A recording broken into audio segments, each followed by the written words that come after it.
Hello, this is Hawkwind from Radish Digital, digital with a J. We're here today with the overall winner of the Bo Jackson Battle Arena Winter Brawl. Is that right, Dr. Birdman? That is correct. I did win that, and it was a fun brawl for sure. And that happened just a couple days ago, like on February 22nd, 23rd? Yes, on Saturday. Yep, 2024, in case someone watches this in the future. And it's 25. Oh my goodness, how time flies. Exactly. And it was a great tournament. I've heard quite a lot about it. And so I was hoping we might be able to hear a little bit from you. Sure. Yeah, I was busy putting together a deck, and I looked down and it was 2 o'clock and check-in started at 2, and I thought, oh my goodness. So I packed up and got headed over there. Ended up at the brewery a little bit later than I wanted to be, obviously. And there was already packed. There were so many people there. The brewery was pretty busy anyway for a Saturday afternoon. And so I had to find a parking spot anyway. And it was just wall to wall packed in there already. Probably on the order of 30 to 40 people in the area specifically for the brawl. The whole team, Blok Pack's team was there. I got to meet several people that I'd never met before. They made me put on a little name tag that said Trey Birdman and all the good stuff, so I could see other people too. It was just a great time. We had to submit our decks early on, so that took a little while to get that done correctly. And I was not the only one that showed up a few minutes late, so things got going a little bit late. But this was a debut kind of tournament, so I was perfectly happy to just sit around and enjoy. Did anybody submit a deck that didn't go through? Not that I'm aware of, no. We were playing by the deck that had by the rules that allow a cap of 8250, I think, is the total power available. Yep. That makes sense. And it was, it was. I sat down right next to. This guy came and sat down next to me, actually, and it turns out his name was Jake, and he was, we were just talking a little bit here and there. He had never been, had not done any of this before, had played one game prior to this, but he drove down. Is he the one that drove down from Buffalo, from New York? I'm drawing a blank. I don't remember for sure, but I think it was kind of Western New York. I know somebody did. Anyway, my bad. Down to South Carolina. Yeah, it was a long trip for sure. Yeah. And so we were just chatting while we were filling out the form with all of our cards in there.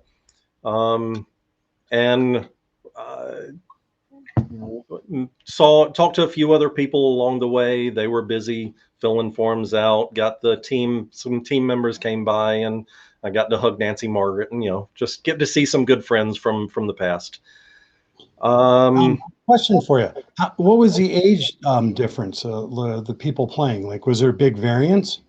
I think the youngest was, I don't know how old Hunter is, probably on the order of 13, 14. It just started driving, so that would be 16. Okay. And there was one younger lady,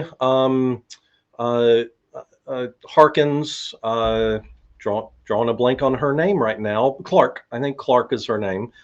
She was a lot of fun. She was younger than that. I was wrong. She was the youngest. And then in terms of oldest, it might be me, the old guy. I don't really know. If I'm correct, you're 67 now. So close. I'll be 50 this August. Okay. Well, it's coming up. Yeah, exactly. So yeah, White's the oldest at 54, just so you know. So gotcha. So what else about the start? They let us, or the team had set it up. We had our own section in the brewery where there was food to order and drinks to order. Oh, nice. Yeah, it was really well done overall. Loved that. Great. And then can you talk a little bit? Let's go actually to let's start with where you won it all. Let's get to the exciting part right off the bat. So I spoiled it already. Already said who won it all. That was you. Talk a little bit about your victory. That last set of battles, that last round was hard fought. So Jake, throughout the time, I learned a good bit from him. So it turns out that guy that sat down next to me at the very beginning is who I ended up in the finals facing. So that was kind of an interesting twist there. He's spent several, well, he said 20 years on a competitive Magic the Gathering circuit. So that was a hard fought battle. We had a lot of fun. I took the first one fairly quickly, without an awful lot of battle. The second game in that round, we got to round 6, and he had I had honors on that one, and we flipped over. He was going to win that, and I used up every bit. I played several. I used up almost all of my all of my hot dogs to try to come up with some winning strategy, and I couldn't. And so we went into round 7 tied 3-3. And in the 7th round, he pulled out. So wait, let me make sure to build it up. The last possible round for the championship. No, this was round 2. Round 2, okay. So I won round 1. In round 2, we went 3-3, and in zone 7 of round 2, Gotcha. we flipped over. He had me by. I had him by a lot. And he played late game.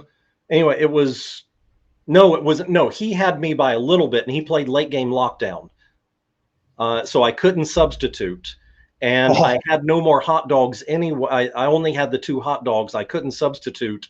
So it was, I couldn't win that one. So we went into round 3. We went into round 3. I got to ask you, what was the feeling like when he played that card? Oh, that hurt. Well, I mean, actually, the part that really hurt was the fact that, I was spending all these hot dogs to try to figure out a strategy that would let me win in that sixth battle, but I couldn't. And, I played everything I could, and I got to that 7th round, and it all came down to the flip pretty much. And then the late game lockout, it did it. So that was a struggle. That's great. I mean, great for him. Yeah, absolutely. He was a fabulous player. His deck was really good at getting at recursion, getting hot dogs back, and chaining plays together for full effect. He did really well.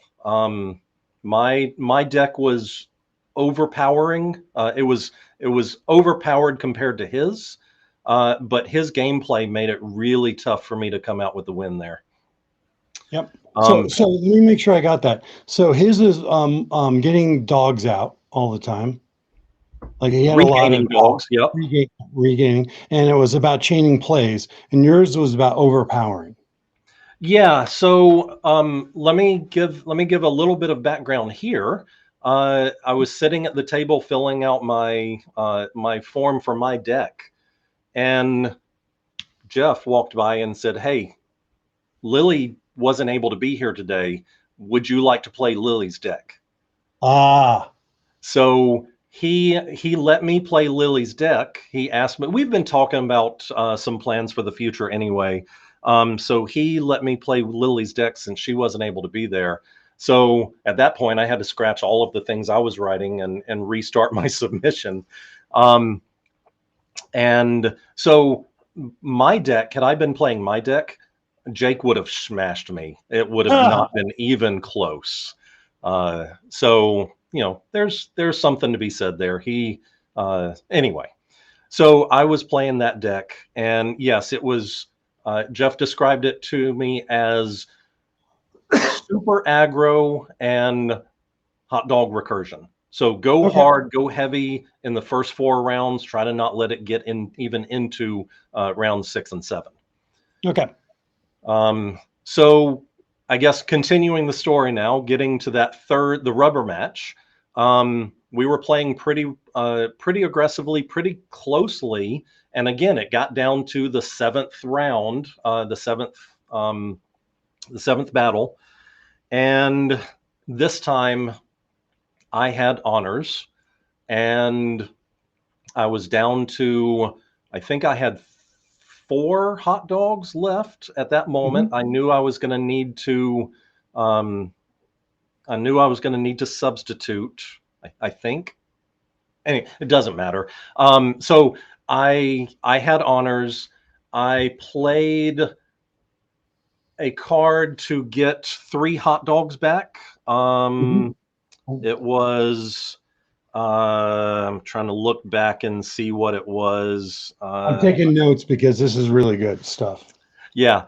So I played the play that lets both players get 3 hot dogs back. Okay. Yep. So after that, I used my 6 dogs to. I had 7. I used 6 of them to play. Oh, blast it! I had all this written down, and now I'm. Anyway, I it wrote doesn't matter. We can look I up wrote the. down. It was the one that let me go into my deck and pull out any card that I want, any play I wanted to play, and play it. Okay, let me see here. I wrote down your summary that you posted on Discord. Is it Okay, in good, there? because I put it in there for sure. Let me tell you what you said. I'm just pulling it up right now. And it was played Jake, 20 years, 7 game, deadline deal. I'm going to just name some of these. Going to center, had flip 3, back from the dumps. Back from the dumps. So I would have enough hot dogs to play by any means necessary to search. That's what it was called. Any means necessary. Yep. So that allowed me to pull out the card that was basically end it here. This stops here. I think is the very final card.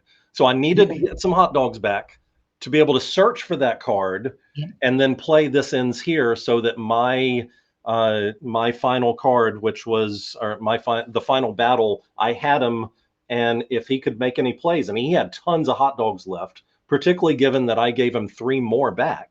Right. So he had lots of hot dogs, so I just had to shut him down. So this ends here, and that ended it. And can I be really specific? It's actually called Call It a Day, right? The one that you locked. Okay, it may be.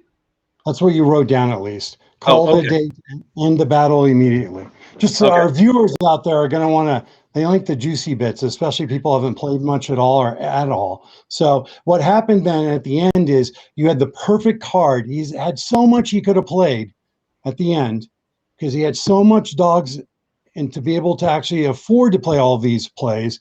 And you literally got the card that shut him down where he couldn't do anything. Call it a day. Yes. Became champion because of that last card. Absolutely. Being able to chain together some extra hot dogs to be able to pull the card to let me search and play that one for free. It was a fun combo to be able to play there in round 7 or in battle 7. That is really, really cool. Yes, in some of the TCGs, it's called a fetch card. In other words, it's a card that allows you to go in to your deck to fetch the exact card you need at the exact situation where it's needed. And absolutely. And play it for free. Yeah, play for free. That's huge, right? Absolutely, it was, because I did not have enough hot dogs to play it in addition to the fetch play. Right. So what was your feeling as soon as you played that? Relief. I didn't recognize how tense I was trying to get to that, and it was the rubber match. We were all hyped up anyway. And when I figured out that I could fetch that that play and play it, I was so worried about what he was going to pull out. Right. And so yeah, it was huge relief. And then kind of the reality set in, and I started shaking, and because I won. I don't win things like this very often. This was a big deal to me, That's for right. me. So particularly without getting too off topic, at the Nationals this past summer, I was in the Wonders tournament, and I did not do very well. I got my butt kicked by what was the young kid that was there You that mean played? the 8-year-old? Yes, that played so well. He You did. he humbled me. Yeah, he was okay, So, but he was really good. He oh, won the whole thing. absolutely, he He won the whole was. thing. And yeah, he won the whole thing, and he was well poised. And while I'm thinking about it, while I'm thinking about being poised, Clark, the young lady that played in this tournament, she was she was fabulous. I loved playing her. um I know that if you I hope that that um that Scott will tell us the story of the final play that she played when he played her. That was a Uh, fun story there. I'm sure we'll So hear. So let me set this up again. So you win and you feel relief. Then you start shaking a little bit. You both are sitting down at the table. What was it when you looked up finally and saw everyone around you? What did you see?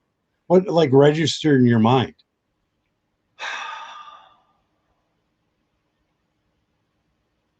um truthfully, I don't really remember. It was just I there was so much going on. I was so it was we had the bow card that was out there. It was sitting next to us. Yep. um I I was thankful that I was able to beat Jake. He was such a good player. I it was a little surreal. So there are absolutely parts that I don't remember clearly. Maybe I'm not in these situations frequently enough for me to build up the ability to really hold my own my my mental state there at the time. But it was a bit overwhelming. Well, what time of night did this end? It was 9 o'clock. So Okay. we started the Swiss portion of the tournament at about 4 o'clock. Oh wow. So we did 4 rounds of Swiss. After the Swiss, at the end of Swiss, I was 2-2. I got beat by Susan, Little Miss Sue, and I got beat by um, It's on the chart. We'll take a look in a second. yeah, it's not on this chart Oh, because it's the not. Swiss wasn't on Okay. isn't on that chart. Yep. But I could look back into playbow.com, the play.bowbattlearena.com, and see exactly who it was. Um, but anyway, I was 2-2, and that was enough to get me into the winners bracket. Yeah, and So to win it all. yeah, Speaking of that, why don't we go into what a lot of people really want to see? okay. That is, of course, da da da da. Let me pull it up. That is, of course, the wings. What The did you swag. win? So you got a nice picture right here. Why don't you show us and tell us what you won? All right. So on here, I've got the actual bracket page. So this is goes from about here to here, is about 4 feet wide. This is pretty large. Wow. Um, we got a play mat for playing in the Swiss portion, and then we got a play. I got a play mat for everyone. Got a play mat for each round that they played in. So a play mat for the Swiss portion, a play mat for the first round of 8, another play. So a play mat for each round that you played, and then I also got this fabulous looking thing right here, the tournament champion play mat. And that is, to me, that's kind of special. This is the first tournament champion playmat that has been awarded ever. So I think it's really sharp looking. This coloration is fabulous. Yeah. The coloration for the one of one bow there is just phenomenal looking. And even though that is, that's kind of swag, it's not really supposed to be the meat of the winnings. I really value this. This means a lot to me. In addition to that, I did get these three Bojacks. I think these are the day one Yeah. uh, cards, and then also this was a huge win for me. So this is the one. This is the 86 out of 99 for the Auto Bojacks from the starter set. Yep. And what that means is now I can actually play in the Apex tournament coming up this summer at Nationals. And what's the prize for that at the national? It is part of the $100,000 cash prize. So I don't know what portion of it you would get for winning the Apex, but it's a sizable portion. Yeah, that's a So lot. yeah, it's a big deal to be able to have access to even be able to play into that, because there's not very many of these around. Obviously, No. only 99 available, and a lot of them I think are still. I think there's still a number that have not been won, not been awarded. Yep.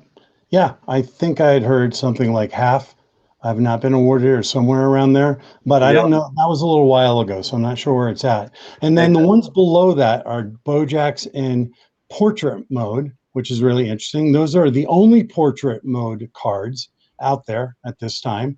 And those were actually day one, like you mentioned, that were given to the card shops that had a tournament, or they were supposed to. Some Yep. card shops didn't do that and just sold them, which was a no-no. But some did actually do the tournament. So since you played in a tournament, those you won. And that's a hex, bubble gum, and a glow. And the hex one is sweet. What's the I don't know if you can see, but what's the points on that hex? 180. Oh my goodness, that's a lot. It's the same thing for the bubble Yep, gum, and it's 170 for the glow. that's crazy. It And is. Those are high powered cards. yeah, and rarity too. So the rarity goes up also from the I think the bottom up, right? Bubblegum and Hex might be very, very similar to even maybe the same, and then Glow is a little bit less rare, but still very rare. And Yeah, not but I've tried to put it in order of rarity from least to most. yep. And some people like the bubblegum more than the Hex and vice versa. That's a taste. And then, of course, you actually won the bracket too. I wrestled for 12 years of my life. And so in wrestling, they would always give you the actual bracket itself when you win, sometimes when you get third place. So it's really nice to have that bracket. Like you said in the beginning, it's big and you get to keep it. And it's always really fun to do that. And really, your Absolutely. trophy is the big card, right? That card right there is the trophy. Absolutely. That's the trophy. And Jeff specifically saved back this 86 out of 99 because for this purpose, because that is Bo's rookie year. Rookie year, the actual 1980. 1986, yeah. That's crazy. I So think it's rookie year. I don't want to misspeak. I'm he's in not the a 80. huge sports guy. What number is it again? 86. 86. Yeah. So that sounds right. Since his rookie card was 87, I think. So Yep. it's always a year later. Why don't we do this real quick now that we've seen that's a big haul, by the way. I'm pretty sure people are drooling, literally drooling. And I bet you some people right now have been thinking in their heads the whole time, I'm going to get an offer out to him right away to be able to pry it from his hands. So I will say, you said it once, but you might want to say it again. Some of these probably are or aren't for sale. I I Huh. got several offers that night. Several sizable offers that night. And as of this moment, I'm not intending to sell these. These are, to me, this is memorabilia from a pretty big event. The first Brawl, the first tournament that's been done since the Nationals. the first one where we're giving away these mats, where we were given these mats.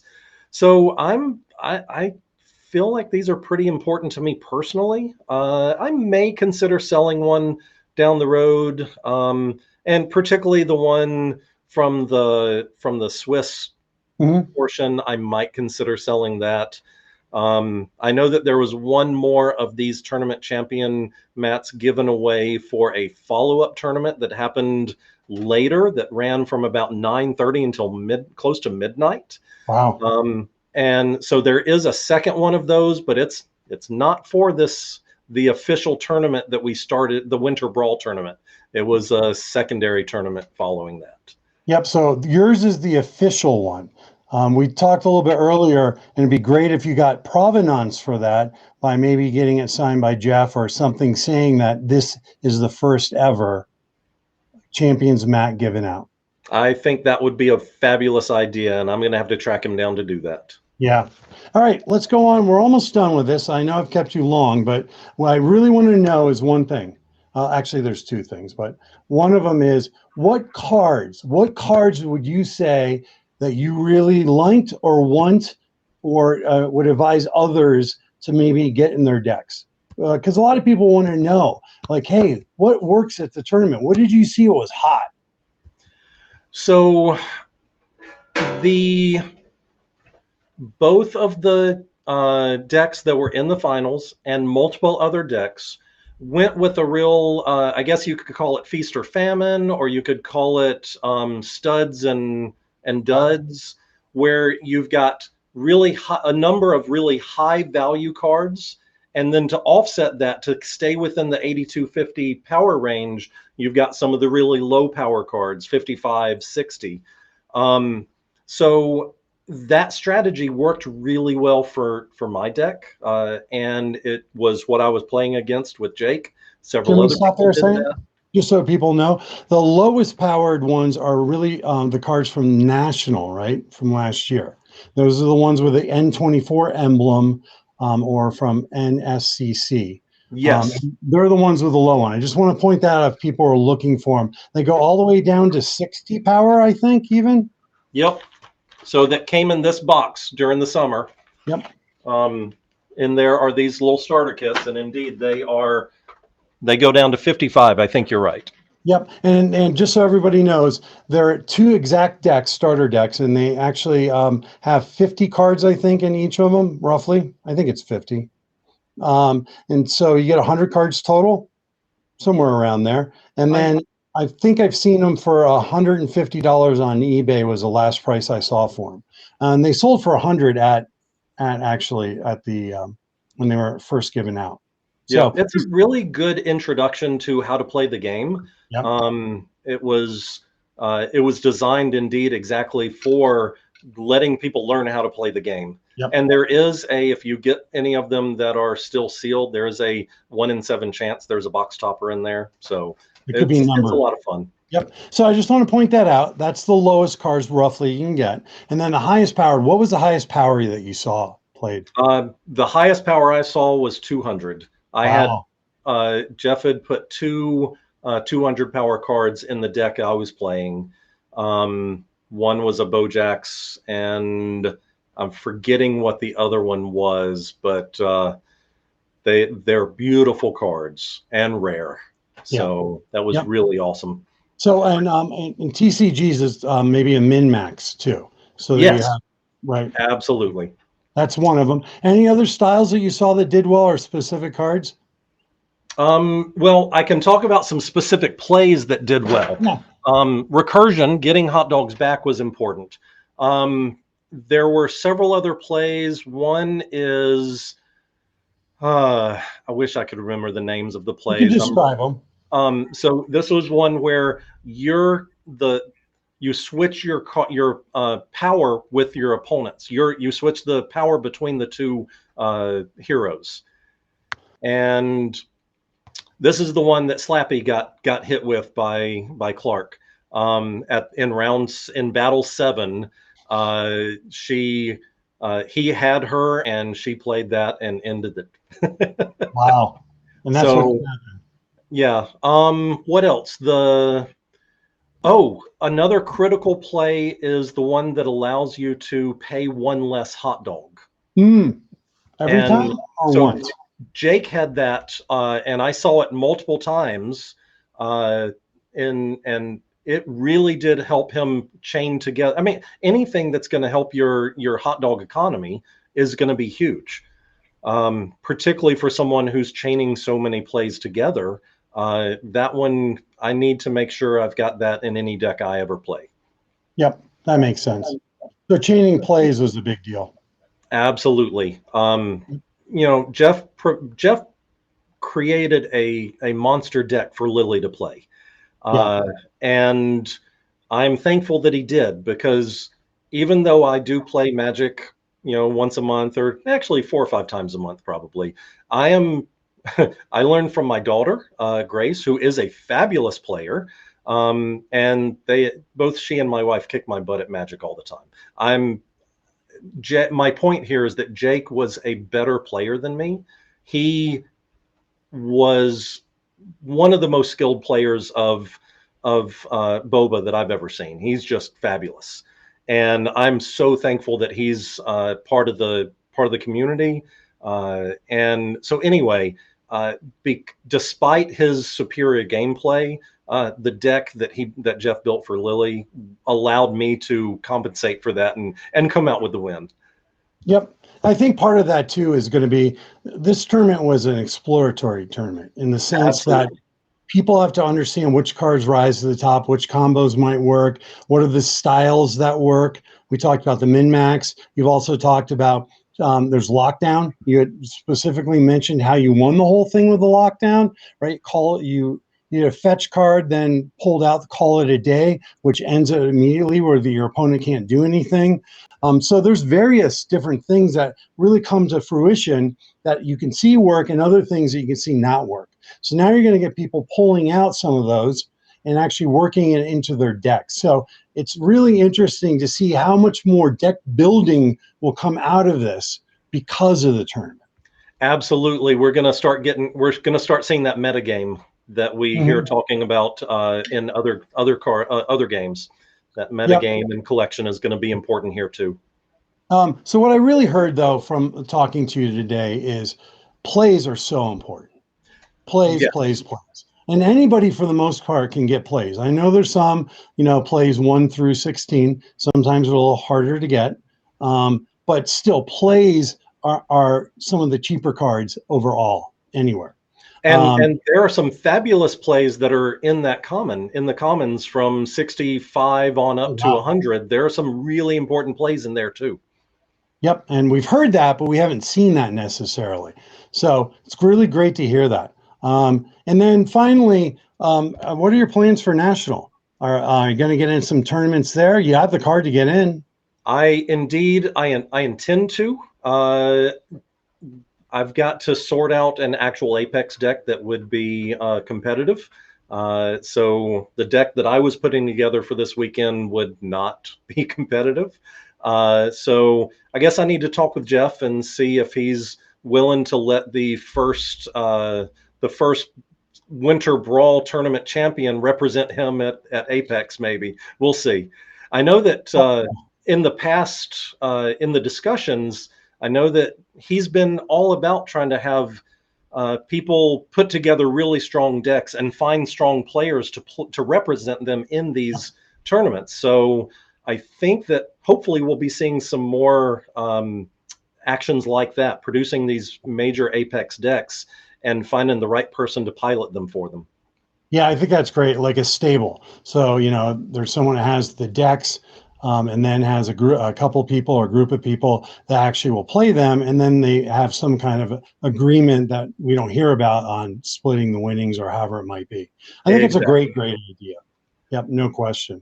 Also, don't forget there will be a Boba update coming up. The update itself, it will be actually a series dropped. The series is called Update. So everybody will have another chance to get some of those bigger cards. So you might be able to get some that will actually supplement, and you can do your own deck. So that'll be interesting, right? You'll be able to At do some of this. Absolutely. I know there's a lot of pent up demand for these cards, and I am all ready to pull out some more to rip some more boxes and packs. I've had so much fun. To tell you the truth, even though I've been in the block packs ecosystem for quite a while, I've never really collected cards before. Hmm. And Wow. uh, I bought a couple of these boxes, a booster box, two booster boxes now. I've been able to rip some, and it's really kind of lit a fire for me in this collection, in this collecting world. It's really fun, and also I guess it's the geek in me that likes or the dad in me, maybe the punny names and the Hmm. the superhero theme. Just it really resonates with me, and obviously with a lot of other people too. Yeah. So I'm really anxious to rip some more and see what I can add. Now I've got uh, three Bojack's Day One that I can add to my own deck. Uh, Right. so I'm getting there. I'm getting some more powerful cards that I can really compete on my own, perhaps. And I want to add this too. At National this summer, there also are going to be some tournaments that will have lower power totals. So it's not going to just be the Apex or where you have to have big card totals. You said it was like 8650 was a card total, or 8250 total power. I heard ones bantered around. There might be a tournament more around 3550 or somewhere around there, Well, 3250. Well, and there's the ones that are centered around specific card types. There's the Blizzard and Headliners. I don't remember what it is specifically, but there's two specific groups of cards that you can only include those, and Yep. they're only steel. Yeah. They only have uh, certain weapons. Yep. So they are going to, that by definition is going to be more limited in power and Yep. therefore more accessible by other people. Yeah. So the bottom line is you don't have to have the best cards to get in a tournament.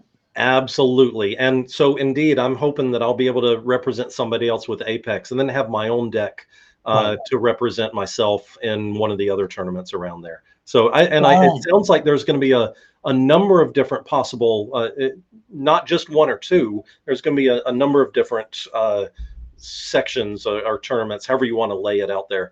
And there is a nice document out there laying out exactly what we're expecting to see. Oh, one more thing that was a consistent, fun bit of happening that night is that Manuel was there. We had right. Manuel that was there. For any of you that haven't paid attention, there was the document that is the judge's manual. And there was a fun typo in there so now Manuel was there. So we had some judges that were answering that always had Manuel to give us the correct answer when there was a judgment call necessary. That was really great. I one of my really one of my best friends.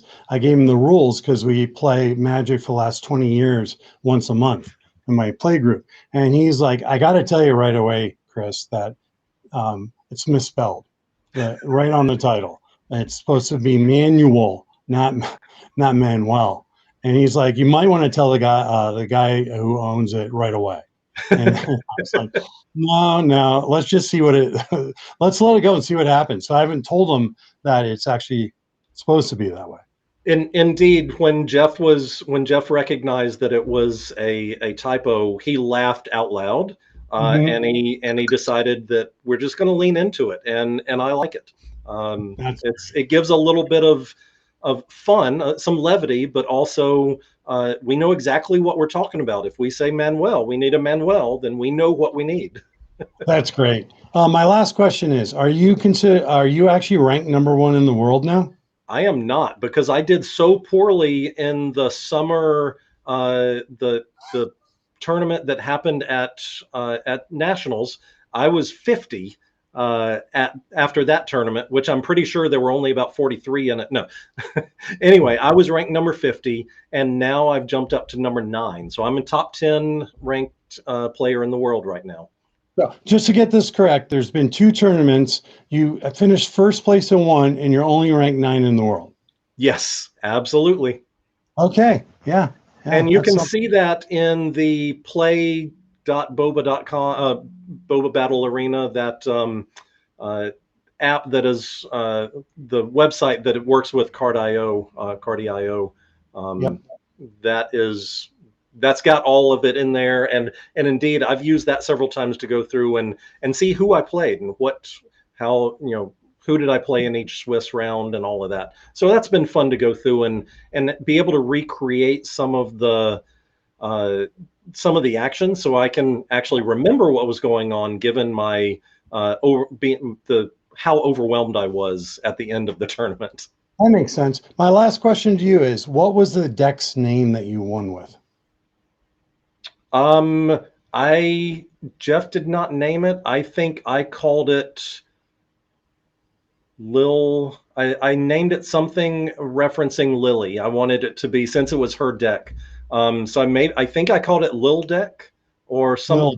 I wrote something down at the time just because I wanted to reference Lily there. It was her deck. Yeah. So a piece of advice from now on, make sure that you name your decks and remember them in case you win a tournament.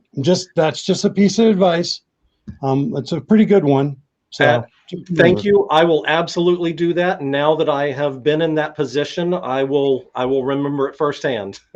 All right, buddy. Well, thank you for spending the time with us at Radish. Really appreciate it. Thank you for having me. I enjoyed recounting this time. All right. Thanks, buddy. All This right. is Hawkwind for Radish Digital with a J signing off. And I want to thank DrBirdman, the winner of the Winter Brawl for Bo Jackson Battle Arena. Bye, everyone.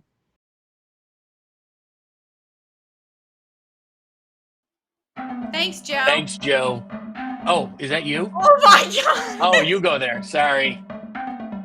Just go. Just go from there.